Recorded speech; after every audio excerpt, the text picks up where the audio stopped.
इंदौर के द्वारकापुरी थाना क्षेत्र में बीते दिनों हुई 3 चोरी के मामले का पुलिस ने खुलासा कर दिया है। पुलिस ने सूने मकान में चोरी करने वाले आरोपी को गिरफ्तार कर लिया है। पुलिस ने पकड़े गए आरोपियों से चोरी किया हुआ माल जब्त कर लिया है। बता दें कि आरोपियों ने एक घर से सामान, अन्य 2 घरों से मोबाइल फोन चुरा कर फरार हो गए थे। फिलहाल पुलिस इन आरोपियों से पूछताछ कर रही है। हाँ, 21 तारीख की घटना है। 21 तारीख की रात में 3 घरों में चोरियां हुई थी, जिसमें 2 गैस टंकी और 5 मोबाइल और 1 पानी की मोटर चोरी हुई थी। और चोर ने ऐसे घरों को टारगेट किया था जहां की दरवाजे नहीं थे या कि दरवाजे लगे नहीं थे, और इस तरह से उसने चोरी की थी, जो हमने तत्काल 24 घंटे के अंदर आरोपी को पकड़ लिया और उससे 2 गैस टंकी, 1 पानी की मोटर और 5 मोबाइल जो है जब्त कर लिए हैं। आरोपी का नाम जो है मयूर गोयल, पिता मनोज गोयल है और दिग्विजय मल्टी में रहता है, और इसके खिलाफ पहले भी एक मोबाइल चोरी का प्रकरण दर्ज हुआ था। सर, ये आरोपी कहाँ के रहने वाले हैं और कोई रिकॉर्ड सामने आए? हाँ, आरोपी दिग्विजय मल्टी द्वारकापुरी क्षेत्र का ही रहने वाला है और उसका एक चोरी का मुकदमा पहले से भी है। मध्य प्रदेश की आर्थिक राजधानी इंदौर में जमीन के मामले में धोखाधड़ी के मामले थमने का नाम नहीं ले रहे हैं। ताज़ा मामला द्वारकापुरी थाना क्षेत्र से आया है, जहां एक महिला के प्लॉट के फर्जी कागज बनाकर उसे बेचने के मामले में एक आरोपी को पकड़ा है। पकड़ाए बदमाश ने महिला के 25 साल पहले खरीदे हुए प्लॉट के फर्जी दस्तावेज बनाकर उसे बेच दिया था। मामला द्वारकापुरी थाना क्षेत्र के ऋषि पैलेस कॉलोनी का है। फिलहाल मामले में पुलिस ने आरोपी राजू मेहता पर धोखाधड़ी सहित अन्य धाराओं में प्रकरण दर्ज कर उसे जेल भेजा है।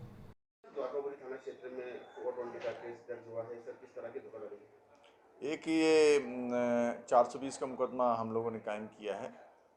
1995 में करिश्मा लाल ने इनसे एक राजू मेहता और चांद खां से एक ज़मीन खरीदी थी, और उसका भुगतान भी उस समय उसने रसीदों के माध्यम से कर दिया था। इसके बाद इन लोगों ने 2006 में राजू मेहता के नाम से एक विक्रय पत्र बना लिया था, चांद खां और राजू मेहता ने, और बाद में उसको किसी तीसरे आदमी को उनने बेच दिया था। जब बाद में इनको करिश्मा लाल को पता चला तो उनने हमारे यहाँ शिकायत की, और फिर शिकायत पर से जांच से ये पाया गया कि जो राजू मेहता ने जो विक्रय पत्र बनाया था वो फर्जी था। उसी आधार पर राजू मेहता के खिलाफ जो है प्रकरण दर्ज किया गया है और उसे गिरफ्तार कर जेल भेजा गया है। सर, कितने का प्लाट की कीमत तो ज़्यादा नहीं होगी, क्योंकि वो लोकेशन वाइज ऐसी जगह नहीं है कि जहाँ बहुत महंगा प्लाट हो। फिर भी 4-5 लाख का प्लाट तो होगा ही। सर, आरोपी क्या करता है? आरोपी जो है यही प्रॉपर्टी से संबंधित जुड़ा काम करता है। कोरोना महामारी के बाद स्वास्थ्य विभाग के लिए डेंगू भी एक चुनौती बनता जा रहा है। जहां इंदौर में 20 साल का रिकॉर्ड टूटने के बाद डेंगू के मरीजों में हर दिन इजाफा देखने को मिल रहा है।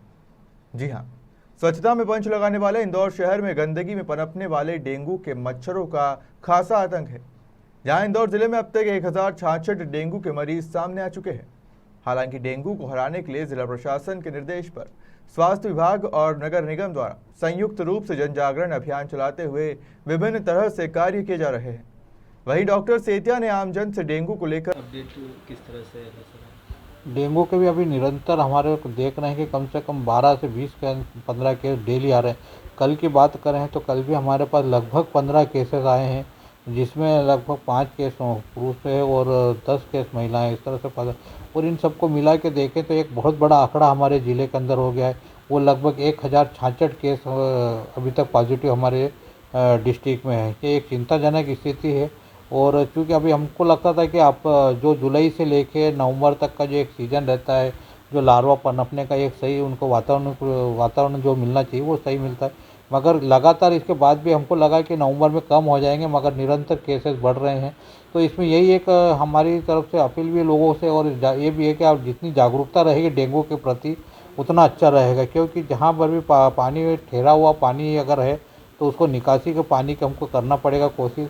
और जहाँ भी पानी ओवर है, टैंक या आपके टैंक बने हुए या कोटी बनी हुई है जहाँ पानी आप स्टोरेज कर रहे हैं, उनमें भी अगर थोड़ा सा आप दिन में देखेंगे कि उनकी 1-2 दिन में साफ़ सफाई हो जाए और उसमें थोड़ा लाइट डाल के देखेंगे, अगर उसमें बारीक कीड़े अगर नज़र आ रहे हैं जो घूमते हुए नज़र आते हैं, वो एक्चुअली वो कीड़ा नहीं, वो लार्वा है मच्छर का।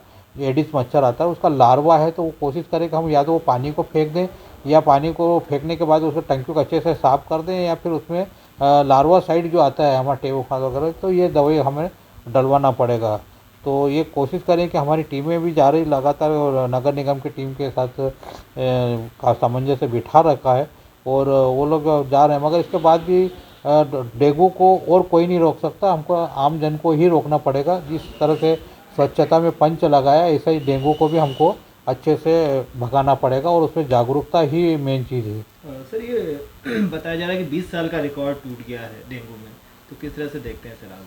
नहीं, ये सही बात है कि पिछले मतलब काफ़ी केसेस बढ़े हैं और वो कहीं ना कहीं ऐसा लग रहा है कि कमी है, जागरूकता की कमी मान ले या हमारी टीम की कुछ भी है।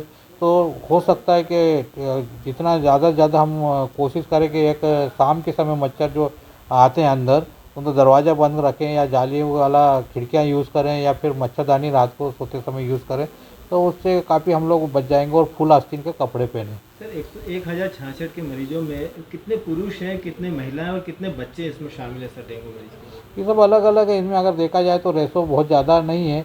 कम से कम ये मान के चले कि 500-600 के आसपास पुरुष होंगे और लगभग 400-450 के आसपास महिलाएं होंगी। और बच्चे कितने? बच्चे भी लगभग 250 के आसपास बच्चे होंगे। इंदौर के पंचकुइया मुक्तिधाम वाली सड़क पर बुधवार को पंचकुइया मुक्तिधाम वाली रोड से बड़ा गणपति का सांसद शंकर लालवानी, विधायक मालिनी गौड़ सहित अन्य जन प्रतिनिधि द्वारा तीर्थ मार्ग पर तीर्थ द्वार का भूमि पूजन किया गया। बता दें कि करीब 44 से 50 लाख की लागत से बनने वाले तीर्थ द्वार की लागत आएगी, जिसको लेकर कई वर्षों से द्वार निर्माण की परिकल्पना की जा रही थी। आइए भाभी, इधर आओ ना। देखिए, जो ये क्षेत्र है ये पूरा धार्मिक क्षेत्र है। हमारे यहाँ पर अंतिम चौराहा हम इसको बोलते हैं। आगे शमशान घाट भी है, उसके आगे मंदिर हैं, अलग अलग आश्रम है, तीर्थ स्थान है। तो हमारी महापौर मालिनी गौड़ जी जब उन्होंने इस क्षेत्र को तीर्थ स्थान घोषित किया था और उसमें रोड का विकास और रोड के साथ साथ आगे पुलिया थी उसका विकास भी किया।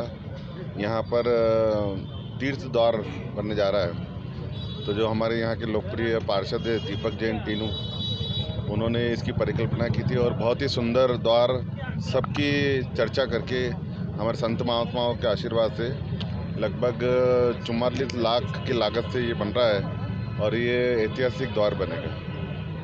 लालवानी जी, हम लगातार देख रहे आपने लंबा प्रयास किया था और आज वो एक सफल रूप ले रहा है। मेरे कार्यकाल में रोड भी सैंक्शन हुई थी और द्वार भी सैंक्शन हुआ था। करीब 3.5 करोड़ की रोड ये बनने जा रही है और यहाँ पर बहुत ज़्यादा तीर्थ स्थल है, भगवान के मंदिर है।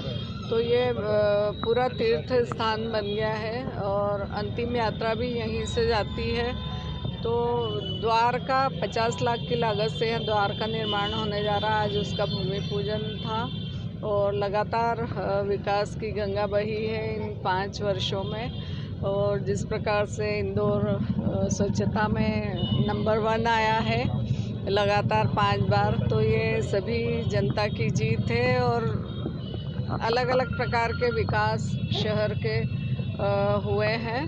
तो मैं सभी को इसके लिए बहुत बधाई देती हूँ, शुभकामनाएं देती हूँ। कब तक ये बनकर तैयार हो जाएगा? ये बस आज भूमि पूजन हुआ, इसका काम शुरू हो जाएगा। लगभग 6 माह लगेंगे क्योंकि बड़ा द्वार है, तो 6 माह लगेंगे।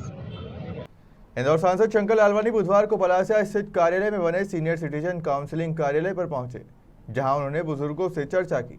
इस दौरान सांसद शंकर लालवानी ने कहा कि पिछले लंबे समय से सीनियर सिटीजन की police panchayat additional SP Choubey द्वारा लगाई जा रही थी। प्रदेश में इस तरह का ये पहला फोरम है जहां पुलिस पंचायत लगाई जा रही है। वहीं उन्होंने इस बुजुर्ग पंचायत को अच्छी पहल बताया है। डन। देखिए, बहुत दिनों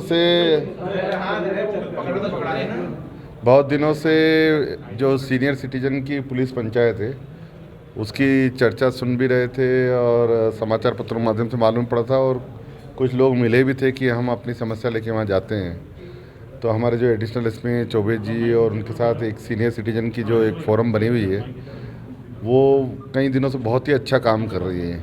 मुझे लगता है प्रदेश में, देश की जानकारी तो नहीं है पर प्रदेश में संभवतः ये ऐसा पुलिस पंचायत है जहाँ सीनियर सिटीजनों की बात सुनी जाती है, समझी जाती है और प्रयास किया जाता है उसे हल करने का। वर्तमान समय में, कोरोना के समय में हमने देखा कि बहुत समाज में, परिवारों में ऐसी स्थितियाँ पैदा हो गई है कि बहुत ही कठिन समय परिवार के, खासकर बुजुर्गों के साथ हो रहा है। इन विषम परिस्थितियों में कैसे हम मदद कर सकते हैं? कुछ चीज़ें होती है कानून के दायरे में, कुछ चीज़ें होती है समझाइश के बाद में। तो जो समझाइश दी जा सकती है, कोशिश करते हैं वो यहाँ उनकी समस्या सुनना और हल करने के लिए जो दूसरा पक्ष है उनको बुला के समझाते हैं। कई ऐसे प्रकरण मैंने देखे हैं जिनमें बहुत सारे प्रकरणों को समझाइश के माध्यम से हल किए हैं। मैं आशा करता हूं कि आगे भी इस प्रकार के 70% सक्सेस रेट है जो बताया।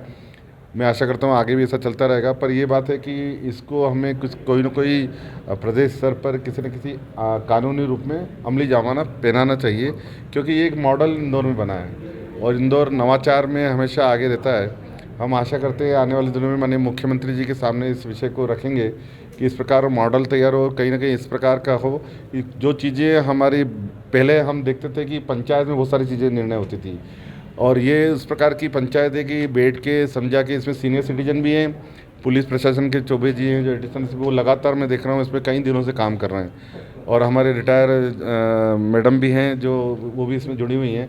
तो एक अच्छा वातावरण बना है और कुछ लोगों की समस्या हल भी हुई है 70% जैसे बता रहे हैं। और इसको आगे कैसे बढ़ाएं, हम सरकार स्तर पर मुख्यमंत्री जी के बीच में ले जाएंगे मॉडल को। एक प्रेजेंटेशन बनाने के लिए मैंने निवेदन किया है कि इस पूरे जो आप जो काम करते हैं उसका एक प्रेजेंटेशन बनाएं, हम सरकार के सामने रखेंगे और किसी न किसी रूप में उसको लीगल फ्रेम लाने का प्रयास करेंगे। सर किस तरह के प्रकरण आए? देखिए, फैमिली में हम डिस्प्यूट जो देखते हैं कि बुजुर्ग हो जाते हैं तो बुजुर्गों को मदद नहीं मिलती है, कहीं भोजन नहीं मिलता है, कहीं रहने के लिए नहीं देते हैं, कहीं निकाल देते हैं। तो बहुत सारी पारिवारिक में समस्या अलग अलग प्रकार की आती है। तो कम से कम बुजुर्गों को इस समय तो समाज का और हमारा सबका साथ रहना चाहिए। कहीं बच्चों की नशे की समस्या आती है कि वो जितना कमाता है उससे ज़्यादा नशे में ख़त्म कर देता है, ऐसी भी शिकायत आती है। अन्य प्रकार की नशा और अन्य प्रकार की जो गलत लतें वो लग जाती है, तो उसके कारण परिवार भी बर्बाद होता है और युवाओं को भी परेशानी आती है। तो हम यानी जो ये कर रहे हैं उसको किस प्रकार अमली जामा पहनाने कानूनी रूप से, वो हम प्रयास करेंगे।